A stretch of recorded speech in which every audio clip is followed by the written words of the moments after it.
बिस्मिल्लाहिर्रहमानिर्रहीम। Respected participant, अस्सलाम वालेकुम। उम्मीद है कि आप लोग खैरियत से होंगे।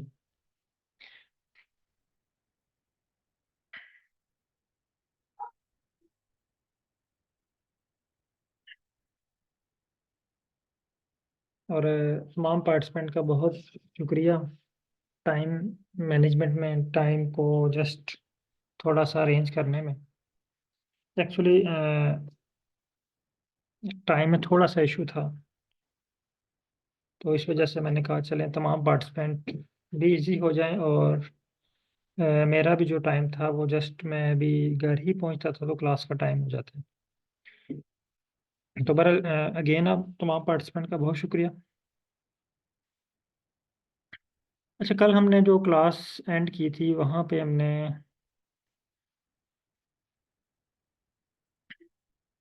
मैं स्क्रीन शेयर कर लूँ आपके साथ।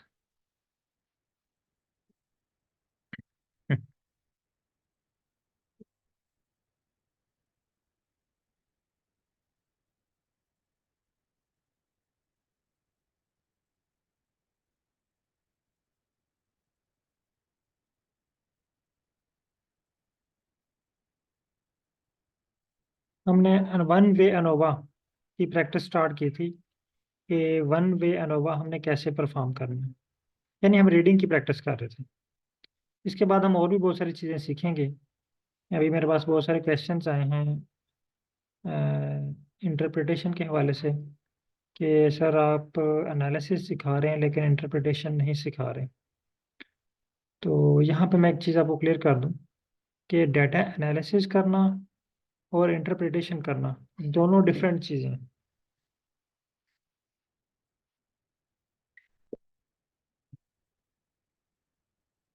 हम जस्ट इसमें सीख रहे हैं डाटा एनालिसिस करना, डाटा एनालाइज कैसे किया जाता है। फर्स्ट स्टेप, जब आपको डाटा एनालाइज करना आ जाएगा तो सेकंड स्टेप है इंटरप्रिटेशन। तो आप लोगों की सजेशन अच्छी है कि जस्ट थोड़ा सा मैं पी वैल्यूज़ और इन चीज़ों के बारे में बता दें, तो वो मैं चीज़ें आपको थोड़ी सी गाइड कर दिया करूँगा साथ साथ।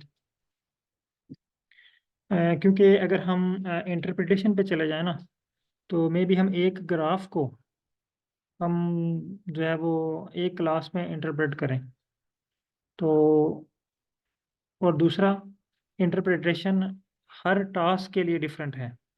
मेरे पास एक प्लॉट शो हो रहा है, तो फॉर एग्जांपल उस प्लॉट पे एक पर्सन उसको किसी और वे से डिस्क्राइब कर रहा है या दूसरा पर्सन उसको किसी और वे से डिस्क्राइब कर रहा है।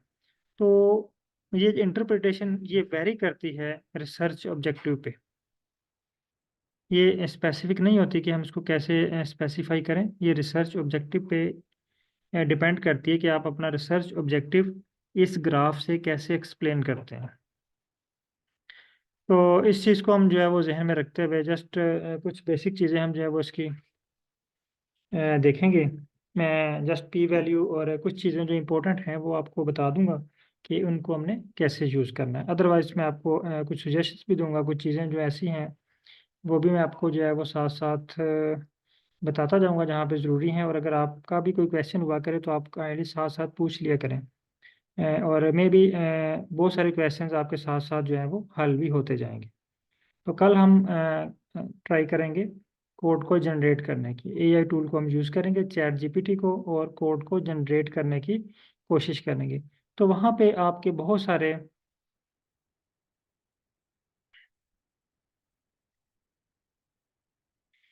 क्वेश्चन जो हैं वो उनके आंसर आपको मिल जाएंगे। यानी कल की जो ट्रेनिंग है वो बहुत ही इंपॉर्टेंट है आपके लिए। उसमें क्योंकि हम कोड को जनरेट करना सीखेंगे एआई टूल को यूज़ करके, चैट जीपीटी को, बीइंग चैट को, यानी डिफरेंट एआई टूल हम इस पे अप्लाई करेंगे। और वहाँ पे आपके बहुत ज़्यादा क्वेश्चन जो हैं वो आप उसको रिजॉल्व कर सकते हैं। तो अभी जस्ट हम आज रीडिंग की प्रैक्टिस कर लेते हैं ताकि कल हम जब कोड जनरेट करें तो हमको कोड को रीड करने में कोई इशू ना हो, हमें पता हो कि इस कोड का क्या मतलब है। मैं यहाँ पे ये स्क्रिप्ट पेश करता हूँ।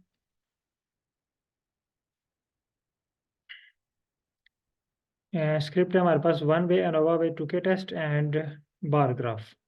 होप के तमाम पार्टिसिपेंट के पास ये स्क्रिप्ट मौजूद है। काइंडली स्क्रिप्ट को कॉपी करें और आर पे पेस्ट कर लें और उसके बाद फाइकस की फ़ाइल को इंपोर्ट कर लें। अभी बहुत सारी चीज़ें जो हैं वो हमने रिवाइज करनी है। दोबारा हम जब कोड जनरेट पे आएंगे ना, तो बिल्कुल स्टार्ट से हम एक दफ़ा आएंगे, बिल्कुल ज़ीरो से, ग्राफ से। अभी तो हम बहुत ज़्यादा मेहनत कर रहे हैं ना। जब आप एआई टूल पे आएंगे तो आप कहेंगे सर आर से तो आसान कोई काम ही नहीं है। ठीक है, लेकिन उसके लिए आपको कुछ बेसिक चीज़ें सीखनी पड़ेंगी, जिसमें रीडिंग, राइटिंग और एडिटिंग, ये बहुत ज़रूरी है। तो फाइल को इंपोर्ट कर लेते हैं।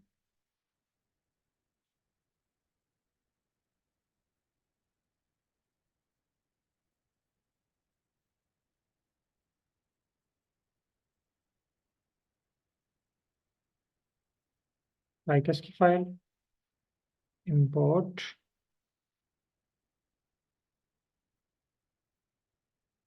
आई होप के तमाम पार्टिसिपेंट के पास फाइकस की फाइल भी इंपोर्ट हो चुकी है और स्क्रिप्ट भी आ चुका है। तो काइंडली मुझे कंफर्म कर दें ताकि हम जो है तमाम पार्टिसिपेंट इकट्ठे ही जो है वो स्टार्ट करें, कोई पार्टिसिपेंट पीछे ना रह जाए।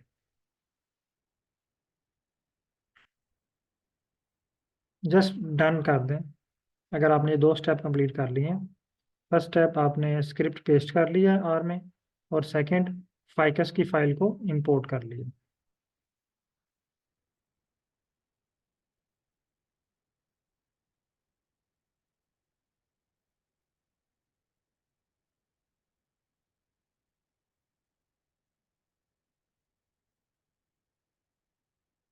टू स्टेप है, काइंडली तमाम पार्टिसिपेंट जल्दी से कंफर्म कर दें कि ये आपने परफॉर्म कर लिए हैं। जस्ट अभी दो पार्टिसिपेंट ने कंफर्म किया।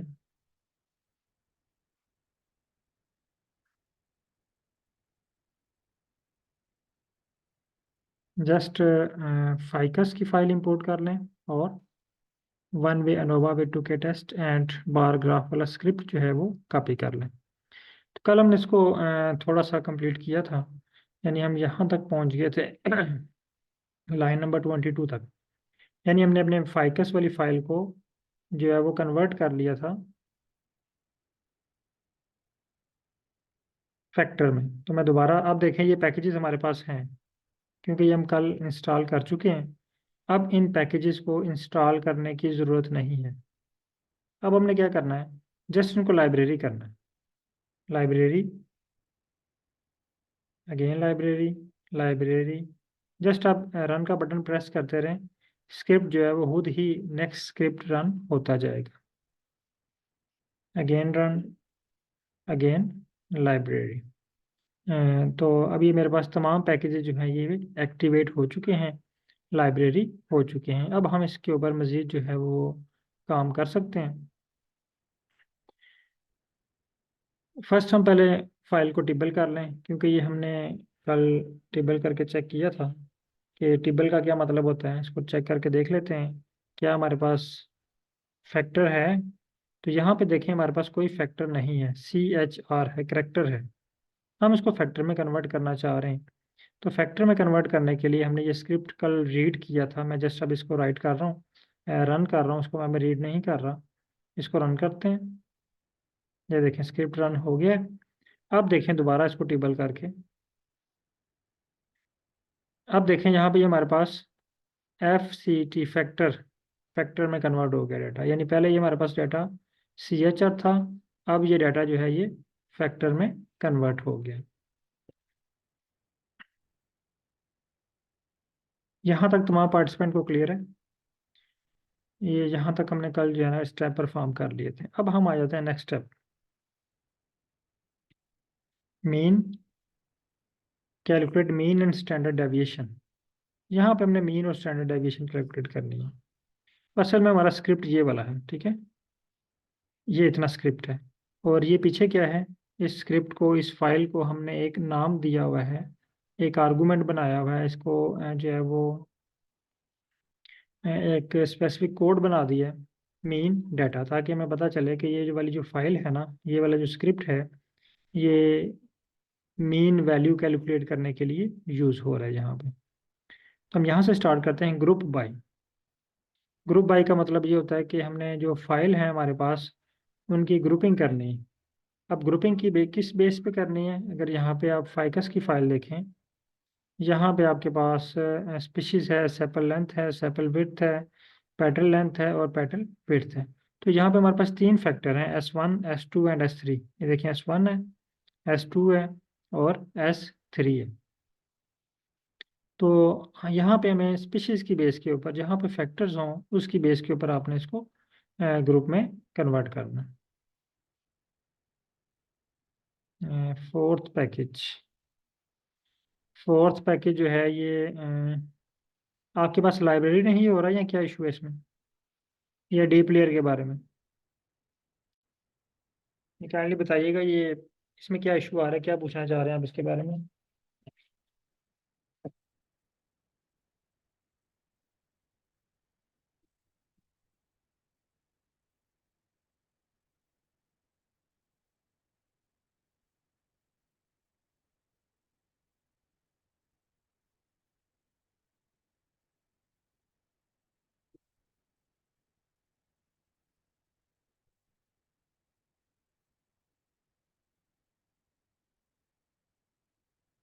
ओके, बहुत शुक्रिया। अच्छा, यहाँ पे हम बात कर रहे थे, हाँ, ग्रुप बाई का मतलब है कि हमने मीन वैल्यू किस बेस पे कैलकुलेट करनी है और ग्रुप कितने बनाने हैं। यहाँ पे देखें, हमारे पास अगर हम सेपल लेंथ की बेस पे बनाए ना, तो हमारे पास एक ही ग्रुप क्रिएट होता है सेपल लेंथ का। लेकिन अगर हम स्पीशीज की बेस पे बनाए तो हमारे पास तीन ग्रुप बनते हैं, S1, S2 एंड S3। और यही हमारे फैक्टर्स हैं। तो हमने कोशिश करनी है कि जब भी हमने ग्रुप बनाना है ना, तो ग्रुप बाई, क्योंकि हमारे पास ग्रुप तो यहाँ पे है, यहाँ पे तो कोई ग्रुप नहीं है, यहाँ पे तो वैल्यूज लिखी हुई हैं। तो ग्रुप बाई स्पीशीज, ये आपके पास जो ऐसा कॉलम है या ऐसा वेरिएबल है जहाँ पे प्लांट्स के नेम लिखे हुए हैं, एनिमल्स के नेम लिखे हुए हैं, किसी लोकेशन के नाम लिखे हुए हैं, तो उसको आपने ग्रुप बाई करना है। ग्रुप बाई, आगे फाइकस, ये फाइल का नाम है और ये कॉलम का नाम है। यानी फाइकस फाइल है और उसमें जो कॉलम है उसका नाम है स्पीशीज। उसके बाद ये देखें, एक ऑपरेटर है, इसे कहते हैं पाइप ऑपरेटर। इसका नाम है पाइप ऑपरेटर, ये मैंने ऊपर लिखा भी हुआ है, ये आपको शायद स्क्रिप्ट में मिल जाए लिखा हुआ, पाइप ऑपरेटर।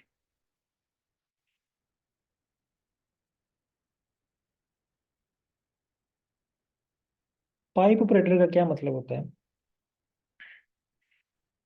आपने अक्सर देखा होगा केमिस्ट्री में, अगर बायोकेमिस्ट्री से या केमिस्ट्री से रिलेटेड कोई पर्सन यहाँ पे हैं तो उनको फौरन समझ आ जाएगी।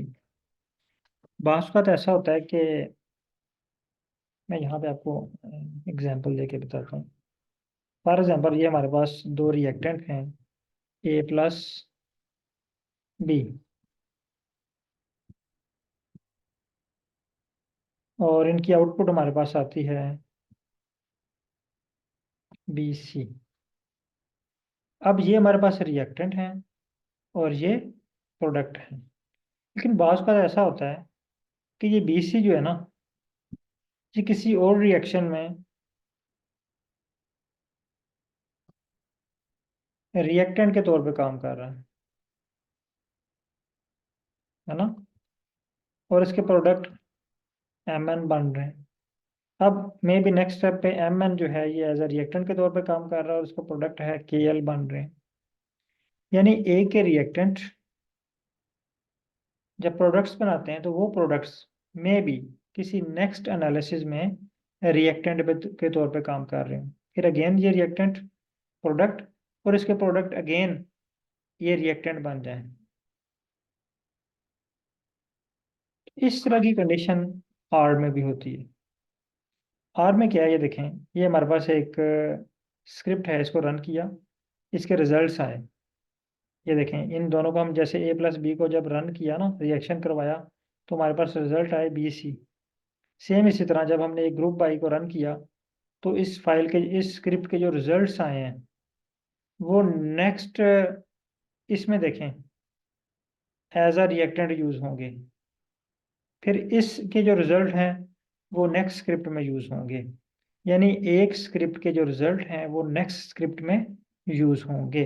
तो इस तरह मिलाने के लिए इन रिएक्शंस को, सॉरी, इन स्क्रिप्ट्स को इनके दरमियान हम एक पाइप ऑपरेटर का फंक्शन यूज़ करते हैं। इसका मतलब ये है कि जो ये वाला स्क्रिप्ट है, ये ग्रुप बाई, इसके जो रिजल्ट्स हैं इसको यूज़ करेगा सेकंड स्क्रिप्ट, ये वाला समराइज वाला, ठीक है। और इस पर स्टैंडर्ड डेविएशन कैलकुलेट होगी। अब समराइज वाले स्क्रिप्ट को यूज़ करेगा अरेंज फंक्शन। यानी यहाँ पे 3 फंक्शन है, ग्रुप बाई, समराइज और अरेंज। जो ग्रुप बाई के रिजल्ट्स होंगे इसको यूज़ करेगा समराइज, और जो समराइज के रिजल्ट होंगे इसको यूज़ करेगा अरेंज। और मैं अगर यहाँ पे आपको इसकी जो है वो सिंपल सिक्वेशन बना के दिखा दूँ, जिस तरह केमिस्ट्री में ग्रुप ग्रुप बाई, अब इसके जो रिजल्ट्स हैं, ठीक है, वो यूज़ करेगा समराइज, और समरीज के रिजल्ट जो है वो यूज़ करेगा अरेंज। तो इस तरह की जब आप कंडीशन हो आपके पास, यानी एक के रिजल्ट्स को हमने नेक्स्ट लेके चलना है, नेक्स्ट उस पर अप्लाई करना है, तो यहाँ पे हम पाइप ऑपरेटर का एक फंक्शन यूज़ करते हैं। ये आपकी मर्जी है कि आप पाइप ऑपरेटर यूज़ करें या अलग स्क्रिप्ट रन कर लें। ये पाइप ऑपरेटर यहाँ पे बताने का मकसद ये है क्योंकि बहुत सारे जो एक्सपर्ट्स लोग हैं ना, उन्होंने यहाँ पे पाइप ऑपरेटर यूज़ किया होता है। प्रोग्रामर्स जो होते हैं उन्होंने पाइप ऑपरेटर यूज़ किया होता है अपनी वर्किंग लोड को कम करने के लिए। बहुत सा टाइम बच जाता है, ये एक ही स्क्रिप्ट में ये रन हो जाता है सारा। ये तो हमारे पास अभी 3 लाइनें हैं ना, तो मे भी 50 लाइनें का स्क्रिप्ट हो, तो हमें 50 बार जो है वो रन करना पड़ेगा।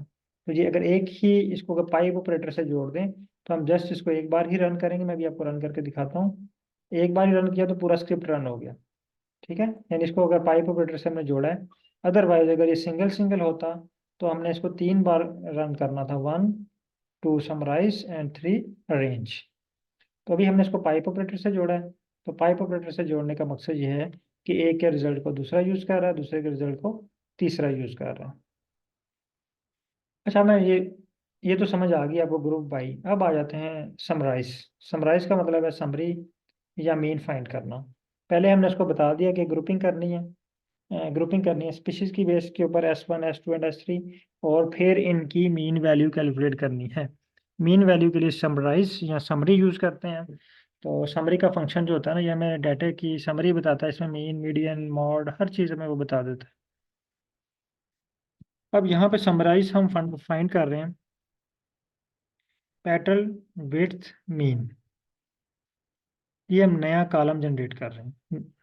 यहाँ पे देखें नई फाइल हमने क्रिएट की है, मेन डाटा। ये देखें नाम आपको ग्लोबल इन्वायरमेंट में शो हो रही है, मेन डाटा के नाम से नई फाइल।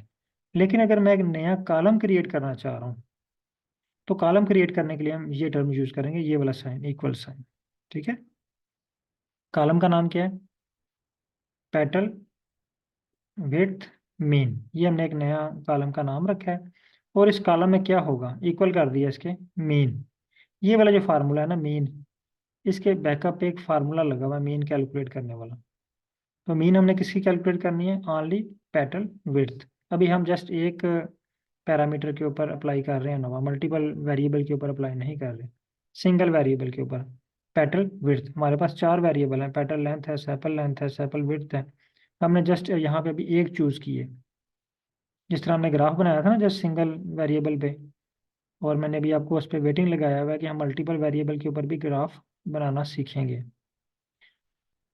तो यहाँ पे पेटल अंडरस्कोर विड्थ, ये वाला हमारा क्या है कॉलम, इसकी हम मीन निकालना चाह रहे हैं। ये देखें मीन पेटल विड्थ। उसके बाद नेक्स्ट है SD। SD है स्टैंडर्ड डेविएशन के लिए। यहाँ पे अब एक और कॉलम क्रिएट करना चाह रहे हैं। ये देखें ये वाला इक्वल साइन कॉलम क्रिएट करने के लिए भी यूज होता है। SD इक्वल, ये देखें अब यहाँ पे SD का फार्मूला लगा हुआ है स्टैंडर्ड डेविएशन का।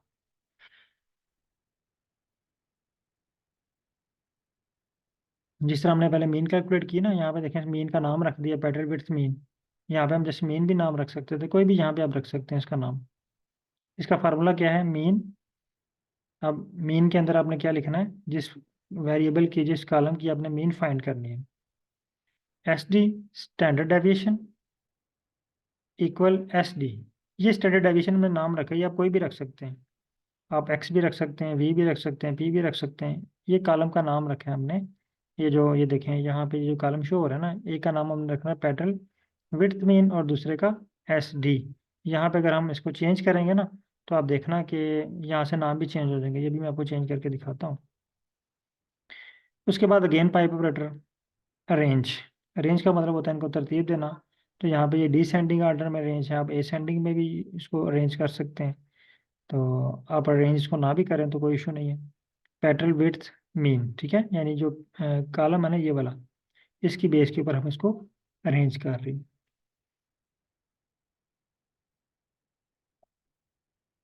अच्छा, अब हम अगर ये फॉर एग्जांपल मैं इसका नाम चेंज करता हूँ, पेट्रोल विड्थ मीन, मैं इसका जस्ट मीन रख लेता हूँ नाम, और इसको रन करते हैं। अब देखें कोड रन हो चुका है अगेन, बल्कि इसने एरर दे दिए, कह रहा जी आगे आपने पेट्रोल विड्थ मीन लिखा हुआ है, ये नीचे वाला, ठीक है। तो मुझे ये भी डिलीट करना पड़ेगा नीचे यहाँ से भी। अगेन रन करते हैं इसको। ये देखिए अब ये स्क्रिप्ट रन हो गया। अब फाइल को आगे देखते हैं। अब यहाँ पे देखें ये मीन आ गया लिखा हुआ। पहले यहाँ पे क्या था, पेट्रोल विड्थ मीन।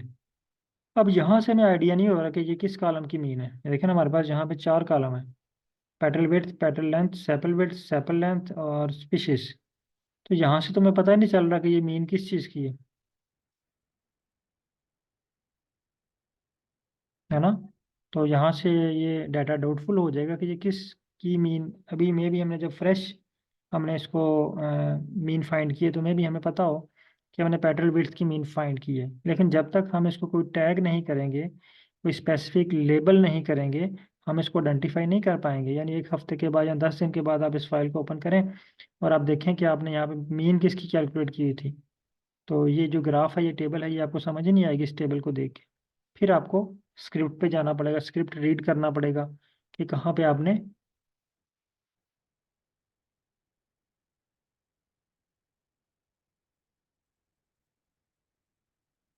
अच्छा, मैं जस्ट अभी मैंने इसको नेम चेंज किया, मैं इसको दोबारा कंट्रोल जेड दबा के इसको वापस उसी पोजीशन में लेके आना चाह रहा हूँ, क्योंकि मैंने बाकी सारा स्क्रिप्ट उसके मुताबिक लिखा हुआ है।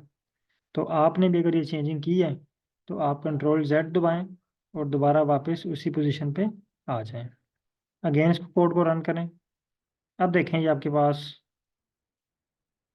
मीन डाटा है, देखें दोबारा वही आ गया, petal underscore width underscore mean और स्टैंडर्ड डेविएशन।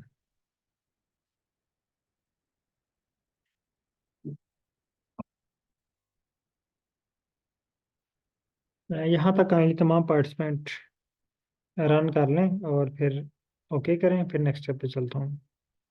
यहाँ तक अगर आपका इस स्क्रिप्ट में कोई क्वेश्चन है तो आप पूछ सकते हैं।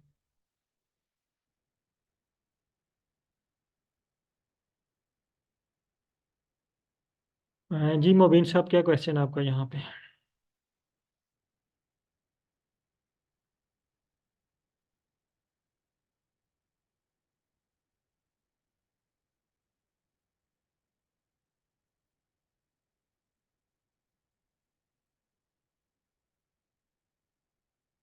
सर माइक ओपन करूँ?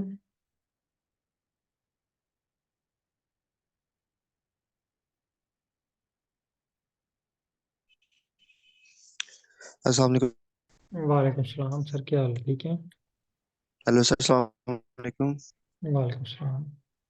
जी शुक्र अल्लाह का। सर इस स्क्रिप्ट से नहीं है, लेकिन वो मैंने पहले आपसे एक सवाल जो था वो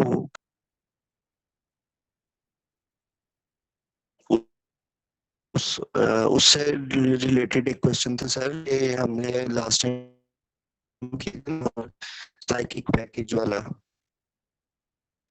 सर आवाज़ आपकी बहुत कट रही है। हेलो। जी जी, आवाज़ आ रही है लेकिन कट कट के आ रही है आपकी आवाज़। दोबारा रिपीट कीजिएगा क्वेश्चन। अच्छा, तो सर मेरा क्वेश्चन जो है ना वो पिछले 2 लेसन से है। जी वो जी जो हमने कोर प्लॉट और साइकिक प्लॉट किए थे, तो सर जी। मैंने ये पूछना था कि हम मसलन मुझे ये अंडरस्टैंड करने में थोड़ी डिफिकल्टी हो रही थी कि हम कोरिलेशन क्यों करते हैं, और जो ग्राफ हमें हमारे पास आता है उससे हम क्या इंफॉर्मेशन अखज करते हैं। सर आप पीएचडी कर रहे हैं या एमफिल कर रहे हैं? सर अभी मैंने सिर्फ बैचलर्स किया, अभी मैंने एमफिल करना है। ठीक हो गया सर। चलें सर, मैं इसको ना आपको एक्सप्लेन कर दूंगा, या आप मुझे कॉल कर लीजिए, क्योंकि ना बाकी पार्टिसिपेंट आई थिंक उन सबको ये पता होगा। तो आप ना मुझे कॉल कर लें, या फिर अभी अगर एक्सप्लेन करूं तो काफ़ी टाइम लग जाएगा उस पर ना। तो वो चीज़ें मैं आपको एक्सप्लेन कर ठीक है दूंगा, सर, आप ठीक है। लेक्चर के बाद कर लें। हाँ, लेक्चर के बाद मेरी अगेन ओके सर। क्लास है। आप मुझे ना कल दिन को किसी टाइम कॉल कर लीजिएगा, यानी सुबह 9 से लेके 2 बजे चलें तक ठीक है सर। आप मुझे कॉल कर लीजिएगा किसी टाइम भी ना। मैं उसमें फिर आपको डिटेल से ओके सर, मैं कर एक्सप्लेन कर लूँगा। दूंगा, क्योंकि यहाँ पे अभी क्लास जो है ना हमारी डिस्टर्ब हो जाएगी सारी, वो काफ़ी लंबी चौड़ी बातें हैं जो एक्सप्लेन करने वाली हैं। ठीक है। जी ठीक है सर, क्योंकि सर मेरा कुछ वो स्टैटिस्टिक्स से लेना देना नहीं है, हाँ नहीं, तो ज़ाहिर मैंने है, वो इसको मुझे वैसे आइडिया अपने हो गया, तौर पे क्योंकि अभी पढ़ा आपने था। बीएस किया ना, तो अभी आपको इन हाँ चीज़ों जी। का नहीं पता होगा। बिल्कुल ठीक है। Okay sir, okay.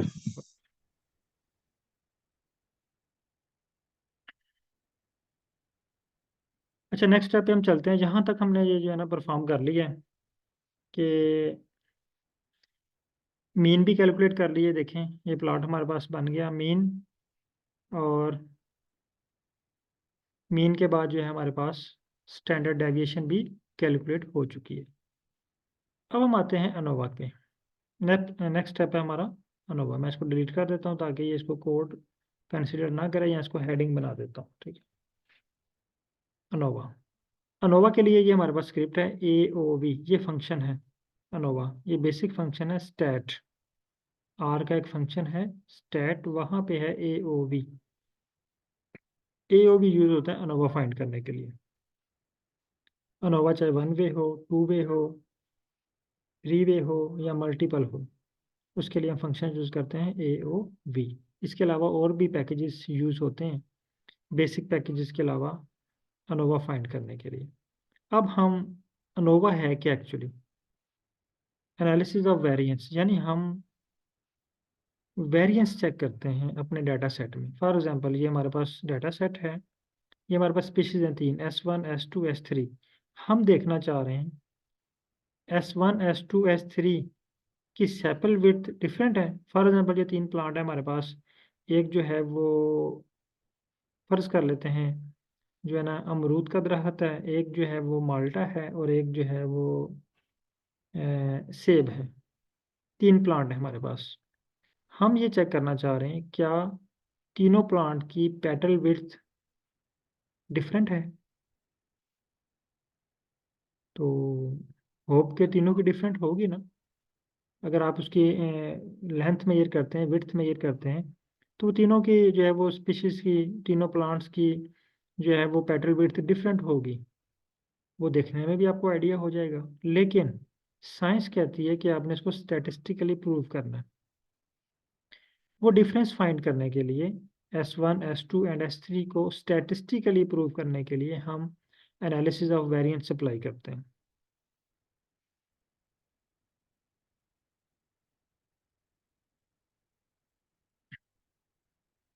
तो वहाँ पे हम एनालिसिस ऑफ वेरिएंस अप्लाई करते हैं। अब हम यहाँ पे क्या चेक कर रहे हैं?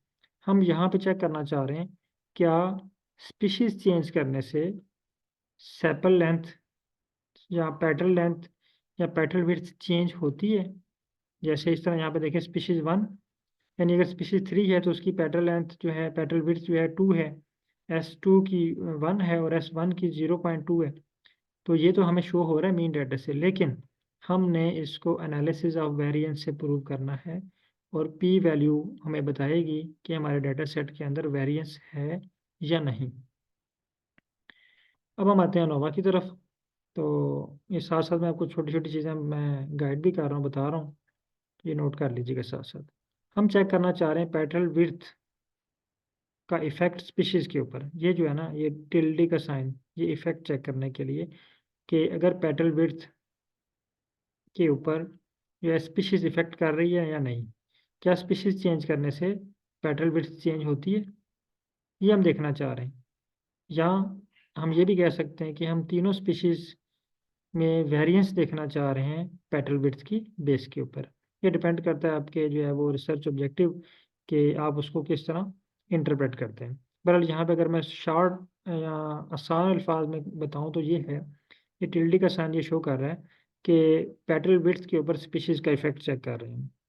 यहाँ पे आपके पास कोई फर्टिलाइजर भी हो सकता है ना स्पीशीज की जगह पे, तो आपने फर्टिलाइजर दिया और देखना चाह रहे हैं कि पेटल विड्थ के ऊपर क्या इफेक्ट हुआ है, क्या वो सिग्निफिकेंटली उसके ऊपर इफेक्ट है या नहीं है।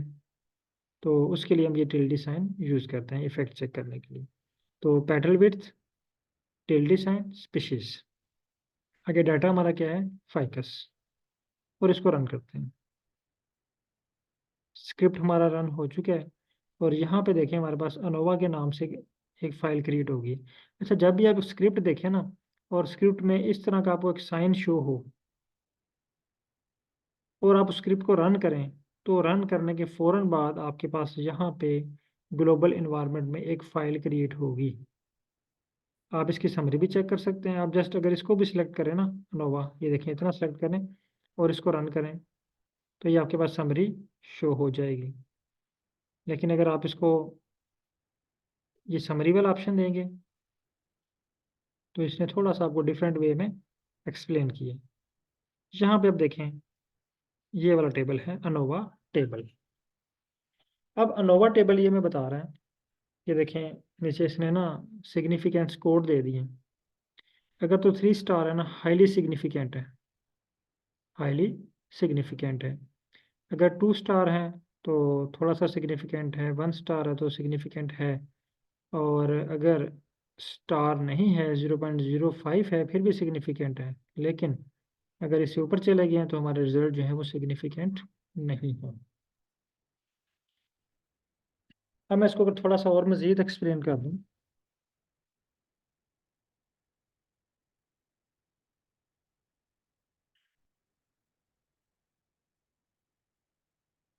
फॉर एग्जांपल ये हमारे पास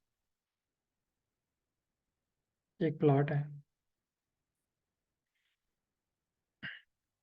और ये है एक हमारे पास सैंपल, और एक सैंपल जो है ये,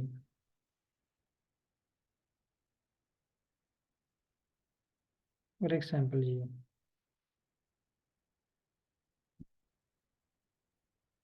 अच्छा, अब दो हाइपोथेसिस होते हैं। एक होता है हमारा हाइपोथेसिस, एक होता है नल हाइपोथेसिस। मैं दो ग्रुप बना रहा हूँ। एक है नल हाइपोथेसिस।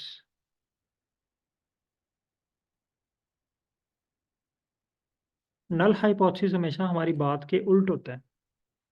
फॉर एग्जांपल मेरे पास सैयद नज़रुल इस्लाम है। सैयद नज़र इस्लाम साहब कहते हैं, नज़र साहब कहते हैं कि ये जो 3 स्पीशीज़ है ना, S1, S2 और S3, इन तीनों स्पीशीज़ में सिग्निफिकेंट डिफरेंस है। ये इनका एक अपना हाइपोथेसिस, अपना एक आइडिया है कि तीनों में डिफरेंस है। लेकिन स्टैट क्या कहती है? स्टैट कहती है कि इन तीनों में कोई डिफरेंस नहीं है, जबकि नज़र साहब कहते हैं डिफरेंस है। अब नज़र साहब के हाइपोथेसिस को स्टैटिस्टिकली प्रूव करने के लिए, देखिए उन्होंने रिजल्ट्स लिख दिए हैं तीनों के ना, इसके भी रिजल्ट लिखे हुए, इसके भी रिजल्ट लिखे हुए। अब एक ही चीज़ को नज़र साहब कह रहे हैं कि इसमें डिफरेंस है, और नल हाइपोथेसिस कह रहा है कि इसके अंदर डिफरेंस नहीं है। अब दोनों में से किसकी बात ठीक होगी? इस चीज़ को चेक करने के लिए यहाँ पे अनोवा टेस्ट लगाया जाता है।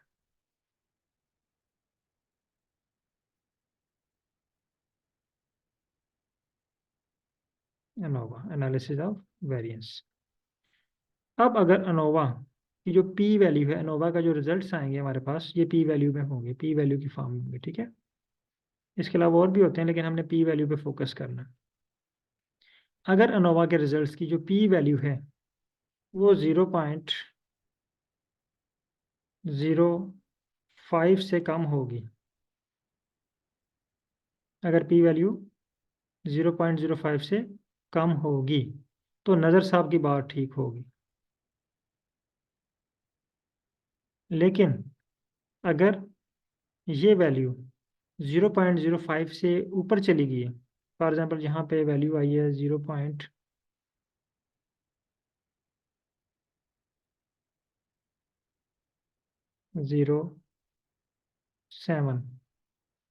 अब ये 0.05 से आगे चली गई वैल्यू, इट्स मीन कि अब ये नल हाइपोथेसिस ठीक है। तो सिग्निफिकेंट डिफरेंस तब शो होगा अगर आपकी जो पी वैल्यू है, आपके रिजल्ट्स की जो पी वैल्यू है वो 0.05 से कम हो, या 0.05 हो, या 0.05 से कम हो। तो अब हमारे केस में देखें, मैं अगर आपको स्क्रीन शेयर करता हूं दोबारा, ये देखें हमारे पास जो रिजल्ट्स आए हैं इसकी पी वैल्यू जो है, ये देखें स्टार इंडिकेट कर रहे हैं कि ये 0.0 है, 0.0, ये देखें 2e- यानी 16 है, यानी ये माइनस में चली गई इतनी ज़्यादा नीचे, तो ये जीरो में आ रही है। इट्स मीन के साथ 3 स्टार है। इसका मतलब है हमारी जो ये पी वैल्यू है, ये पी आर वैल्यू, जो पी वैल्यू होती है, ठीक है, ये पी वैल्यू के साथ 3 स्टार आ रहे हैं, ये इंडिकेट कर रहे हैं कि जो हमारा हाइपोथेसिस है वो ठीक है, जो स्टैट का हाइपोथेसिस है ना, नल हाइपोथेसिस जिसे कहते हैं, वो गलत है। क्योंकि हमारे पास जो पी की वैल्यू है ये 0.00 है, और अगर 0.001 होती फिर भी हमारी बात ठीक थी, 0.01 होती फिर भी हमारी बात ठीक थी, ठीक है। तो ये 3 स्टार शो कर रहे हैं कि हमारी बात स्ट्रोंगली ठीक है, कि हम जो बात कह रहे थे कि तीनों स्पीशीज के अंदर जो है वो सिग्निफिकेंट डिफरेंस मौजूद है। अब हम आते हैं नेक्स्ट स्टेप पे। इसने हमें ये बता दिया, अच्छा अनोवा के रिजल्ट्स हमें क्या बताते हैं कि हमारे डाटा में सिग्निफिकेंट डिफरेंस है या नहीं। अनोवा के रिजल्ट ने हमें क्या बता दिया कि हमारे डाटा सेट के अंदर सिग्निफिकेंट रिजल्ट हैं या नहीं, लेकिन ये नहीं बताया कि कितना डिफरेंस है।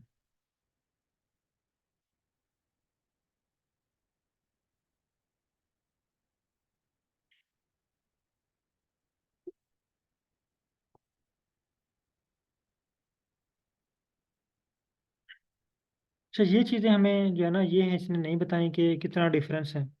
डिफरेंस बता दिया कि इनमें डिफरेंस है। ये चीज़ चेक करने के लिए कि फॉर एग्जाम्पल अगर हम इफेक्ट चेक करना चाह रहे हैं, वही प्लाट अगर हमारे पास हो, हम कह रहे हैं जी स्पीशीज पेटल वेट्स के ऊपर इफेक्ट करती हैं, तो एक हमारा हाइपोथेसिस वह इफेक्ट करती हैं, और नल हाइपोथेसिस क्या कहते हैं, नहीं इफेक्ट करती।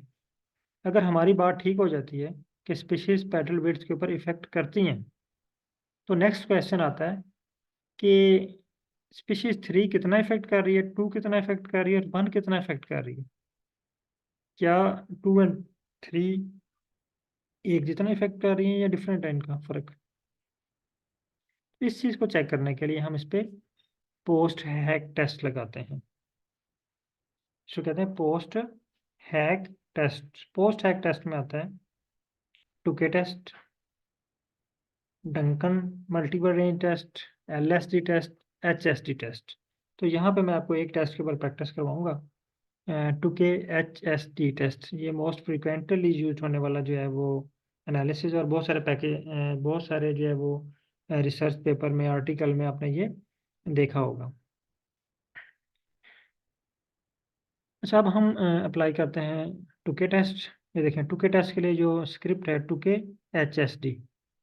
अब देखें यहाँ पे हम अनोवा के रिजल्ट्स को यूज़ कर रहे हैं। पहले देखें हमने यहाँ पे किसके रिजल्ट को यूज़ किया, फाइकस के ऊपर हमने जो है वो फाइल के ऊपर अनोवा लगाया।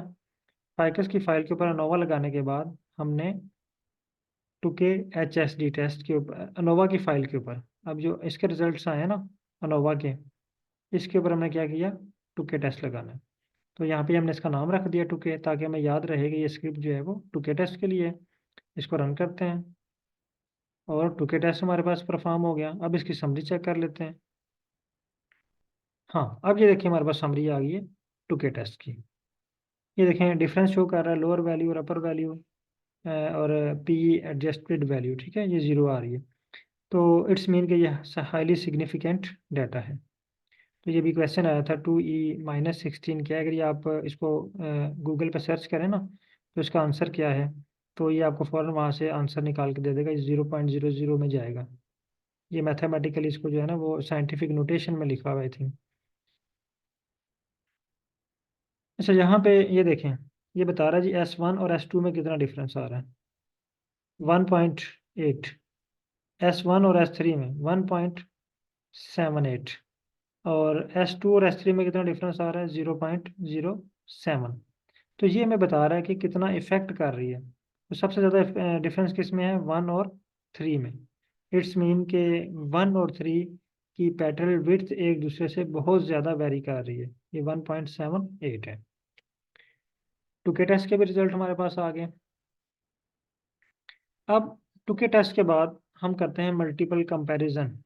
मल्टीपल कंपैरिजन मीन इनका आपस में कंपैरिजन, ठीक है। यानी S1 और S2 का आपस में क्या है, और S3 और जिस तरह ये लिखा हुआ है ना, इसका हमने मल्टीपल कंपैरिजन करना है। एक तो यहाँ पे टुके टेस्ट में भी निकाल के दिया, लेकिन हम इसको थोड़ा सा एडवांस लेवल पे करते हैं। एक मॉडल अप्लाई करते हैं, जनरल लीनियर हाइपोथेसिस टेस्ट। ये वाला model GLST, general linear hypothesis test, ये इसके ऊपर अप्लाई करते हैं। टुके GLST, ये हमने इसका नाम रख दिया स्क्रिप्ट का। ये आप कोई भी रख सकते हैं जो आपको इजी लगे, लेकिन यहाँ पे आपने ये नाम रखा हुआ है। अब नेक्स्ट है GLST ANOVA in fact MCP multiple comparison. Multiple comparison हमने करना है स्पीशीज का और बेस्ड ऑन टुके। यानी टुके के जो रिजल्ट्स आए हैं ना, ये वाले रिजल्ट्स, ये टुके टेस्ट के रिजल्ट है, इसकी बेस के ऊपर हमने मल्टीपल कंपैरिजन व्यू करना है। इसको रन करें। आपके पास स्क्रिप्ट रन हो गया टुके GLST। अब GLST में लेटरिंग क्रिएट हुई है, लेटर्स बने। अक्सर आपने देखा होगा ग्राफ के ऊपर अल्फ़ाबेट्स लगे होते हैं, ABC, ठीक है। तो वो लेटर क्रिएट हुए हैं। अब वो लेटर हमने एक्सट्रैक्ट करने हैं। तो यहाँ पे हम हेडिंग दे लेते हैं ग्रुप लेटर्स। ग्रुप लेटर के CLD compact letter display. CLD compact letter display, ये एक फंक्शन है, ये लेटर्स को एक्सट्रैक्ट करने के लिए यूज होता है। तो किस फाइल में से हमने एक्सट्रैक्ट करना है? टुके GLST वाली फाइल से। इसको रन करें। लेटर भी हमारे पास एक्सट्रैक्ट हो गए हैं। अब ये जो लेटर एक्सट्रैक्ट हुए हैं ना, इनको हमने मेन डाटा वाली फाइल में ऐड करना है। यहाँ पे देखें मेन डाटा में हमारे पास दो कॉलम है, एक पेटल विड्थ है मेन है और एक SD है। अब यहाँ पे हमने वो लेटर वाला भी एक कॉलम ऐड करना है। तो कॉलम ऐड करने के लिए हमने मेन डाटा $, ग्रुप लेटर्स, ये हमने इसका एक नाम रख लिया है। बल्कि हम ये बता रहे हैं कि मेन डाटा, और यहाँ पे हम एक नया कॉलम क्रिएट कर रहे हैं मेन डाटा के अंदर, ठीक है। Column group letters. अगर ये आपको इस तरह का स्टार्ट में आप लिखेंगे ना, तो इट्स मीन कि हम यहाँ पे एक नया कॉलम क्रिएट कर रहे हैं। आप इक्वल का साइन भी यहाँ पे यूज़ कर सकते हैं, लेकिन यहाँ पे जब आप ये इस साइन से बाहर आप यूज़ करेंगे ना, तो आप इसको स्पेसिफाई कर देंगे $, यूज़ करके। अब ये डायरेक्ट हमें न्यू फाइल क्रिएट नहीं करके देगा, बल्कि इसी फाइल में ये एडिटिंग करेगा। ग्रुप लेटर्स MC लेटर्स $, ये MC लेटर्स ये फाइल है एक जो क्रिएट हुई है इसके अंदर, ग्रुप लेटर्स के अंदर। तो जब हम इसको रन करेंगे, अब ये देखें हम दोबारा मेन डाटा के आए। यहाँ पे ग्रुप लेटर के नाम से एक फाइल क्रिएट हुई है ABC, और इनको 3 लेटर अलॉट हो गए। अगर तो ये होता है AAC या B, तो इट्स मीन 2 ग्रुप बने थे। अब 3 है हमारे पास ABC, तो अब 3 ग्रुप यानी तीनों स्पीशीज एक दूसरे से सिग्निफिकेंटली वेरी कर रही है। तीनों में कोई जो है ना वो सिमिलरिटी नहीं, तीनों पेटल विड्थ की बेस पे एक दूसरे से डिफर कर रही हैं, डिफरेंट हैं एक दूसरे से। अब हम इस पर इसका प्लॉट ड्रा करते हैं। तो प्लॉट ड्रा करने के लिए ये जो स्क्रिप्ट लिखा हुआ है, ये आपको स्क्रिप्ट आई थिंक के तमाम पार्टिसिपेंट को रीड करना आता होगा। जस्ट यहाँ पे एक चीज़ नई ऐड हुई है, जियोम एरर बार। बाकी ये चीज़ें आपको रीड करना आती हैं, मैं वो रिवाइज नहीं कर रहा। जियोम एरर बार, ये आपने ऐड करनी है एरर बार ग्राफ के ऊपर। इसमें aesthetic y minimum, petal width mean minus standard deviation, y maximum, petal width mean plus standard deviation. जिस तरह हम टेबल में लिखते हैं ना प्लस माइनस, तो एक दफ़ा आपने इसको प्लस में लिखना है, एक दफ़ा इसको माइनस में लिखना है। विड्थ इसकी इक्वल 0.2। जियोम, ये विड्थ क्या है ये भी मैं आपको बताता हूँ किस चीज़ की विड्थ है। जियोम टेक्स्ट, अब ये लेबलिंग है, ठीक है। लेबल ग्रुप लेटर, यानी हम इसको ग्रुप लेटर से लेबल करना चाह रहे हैं। वाई पे हम लेबल करना चाह रहे हैं petal width mean plus standard deviation, और वी जस्ट 0.4, ये भी मैं अभी आपको बताता हूँ वी जस्ट क्या होता है। और फेसिट ट्रैप, मैं इसको भी डिलीट करने लगा हूँ फेसिट ट्रैप को, बल्कि अभी इसको रहने देते हैं, अभी इसको डिलीट नहीं करते हैं। अच्छा, स्क्रिप्ट को रन करें।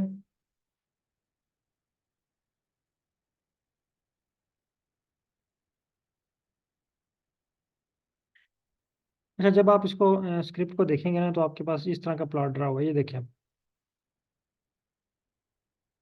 CBA, यानी बार ग्राफ भी ड्रा हुआ है, इनके ऊपर लेटर भी शो हो रहे हैं, लेकिन ये इस तरह शो हो रहा है। हम चाह रहे हैं कि इसको भी फेसिट ट्रैप ना करें। फेसिट ट्रैप का मतलब है कि इस तरह की इसकी ग्रुपिंग हो जाती है, तो हम इसको फेसिट ट्रैप इसका डिलीट कर देते हैं, या इसको नंबर ऑफ कॉलम 2 करते हैं, फिर देखते हैं क्या होता है।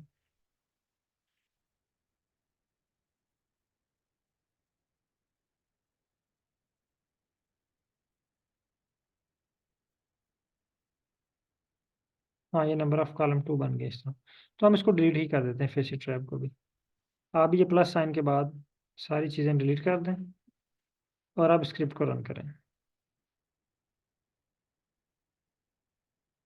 स्क्रिप्ट को रन करें तो आपके पास इस तरह का एक प्लॉट क्रिएट हो जाएगा।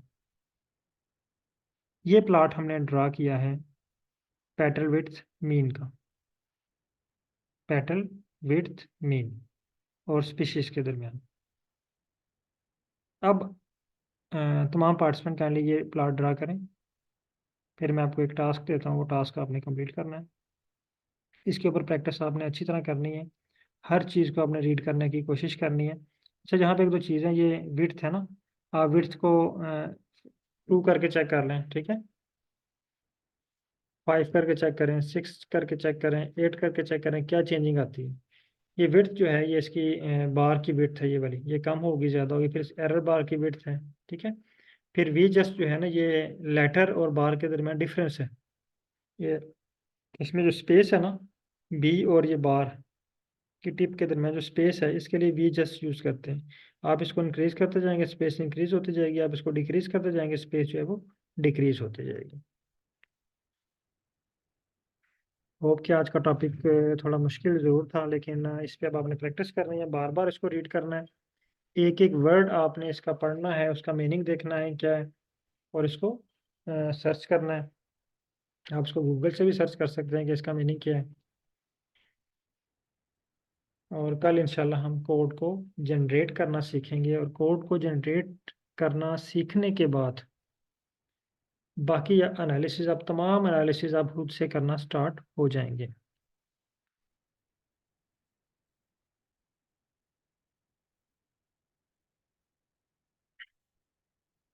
अच्छा, आपको मैं जो टास्क दे रहा हूँ, ये वो क्या है, अभी हमने ना, मैंने आपको एक वेरिएबल के ऊपर ये प्लॉट ड्रा करके दिया है petal width mean.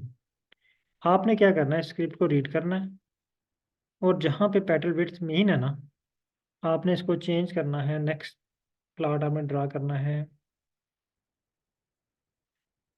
Petal length पे। अभी हमने पेटल विड्थ पे ड्रा किया है, नेक्स्ट असाइनमेंट है आपकी petal length, sepal width, sepal length, इन तीनों को सेपरेट अलग अलग करके हमें ड्रा करना है। ये हम कंबाइन भी इसको बनाएंगे, लेकिन अभी आपने इसको अलग अलग ड्रा करना है। ये देखें ना, सेपरेट अलग अलग का कितना ये कॉम्प्लिकेटेड सा स्क्रिप्ट है ना। तो जब आप सिंगल वेरिएबल के ऊपर करने में एक्सपर्ट हो जाएंगे, इसको ड्रा ग्राफ बनाने में, तो मल्टीपल वेरिएबल आपके लिए मुश्किल नहीं रहेगा। बहुत सारे क्वेश्चन मुझे पता है आपके माइंड में हैं, तो इंशाल्लाह कल की क्लास के बाद बहुत सारे क्वेश्चंस आपके क्लियर हो जाएंगे।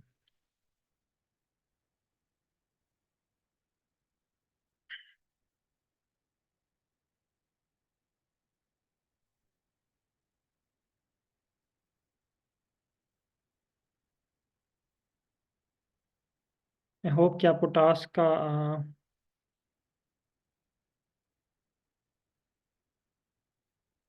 0.05 हो, फिर भी सिग्निफिकेंट होता है, लेकिन हाईली सिग्निफिकेंट हम नहीं कह सकते उसको। लास्ट स्क्रिप्ट आपके पास इसलिए रन नहीं हो रहा क्योंकि आपने may be GG plot 2 library नहीं किया होगा। या स्क्रीन शेयर करें, मैं चेक कर लेता हूँ। और बाकी तमाम पार्टिसिपेंट काइंडली ग्राफ बनाएं ये वाला, और ग्रुप में शेयर करें। और नेक्स्ट ग्राफ जो भी आपने ड्रा करना है ना, वो पेटल विड्थ के ऊपर। ये पेटल विड्थ का हो गया। पेटल लेंथ का वो आपने खुद ड्रा करना है, स्क्रिप्ट को रीड करना है और इसमें चेंजिंग करनी है, इसको एडिट करना।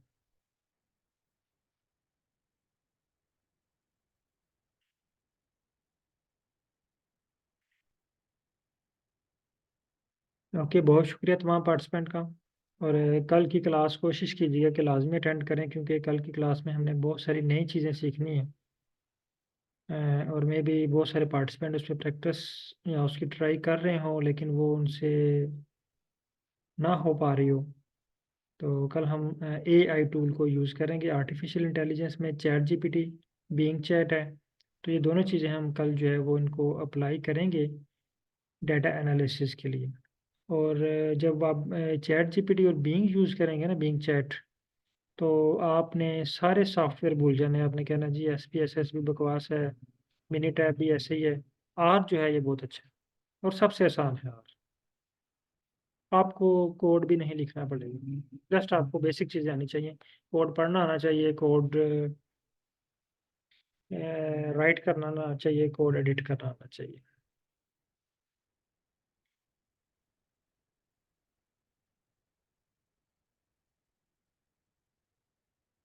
सर अगर आपका 5% नहीं होता, या 0.05 से ज़्यादा अगर वैल्यू आ जाती है, तो आपके रिजल्ट्स नॉन सिग्निफिकेंट है। इट्स मीन जो आपका हाइपोथेसिस है वो गलत है। आप उस रिसर्च को आगे नहीं लेके चल सकते।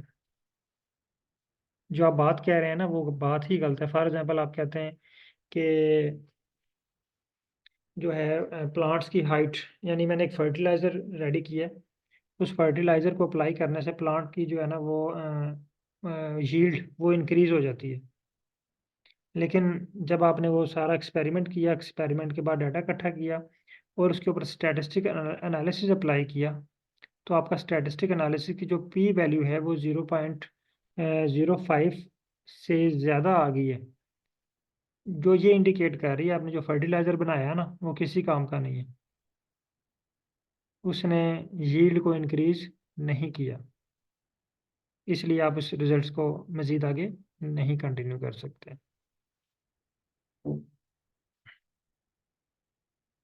बहुत शुक्रिया तमाम पार्टिसिपेंट का। इसके अलावा भी अगर कोई क्वेश्चन है तो आप जो है वो ग्रुप में पूछ सकते हैं।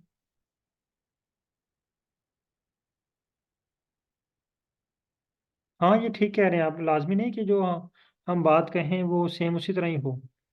फॉर एग्जांपल हमने 5-6 कोई ट्रीटमेंट बनाई हुई है, तो वो ट्रीटमेंट को अप्लाई किया है, तो उनमें से मे भी एक ट्रीटमेंट वर्क कर रही हो, बाकी ट्रीटमेंट का इफेक्ट ना हो। तो हमने लाजमी नहीं कि उसको भी वो शो कराना कि हमारी बात ही ठीक है। वो नल हाइपोथेसिस भी ठीक हो सकते हैं। अनोवा जस्ट हमें ये बताता है कि हम हमारे जो रिजल्ट्स हैं, जो हम बताना चाह रहे हैं, क्या वो सिग्निफिकेंट हैं, क्या उसको आगे लेके जाया जा सकता है या नहीं।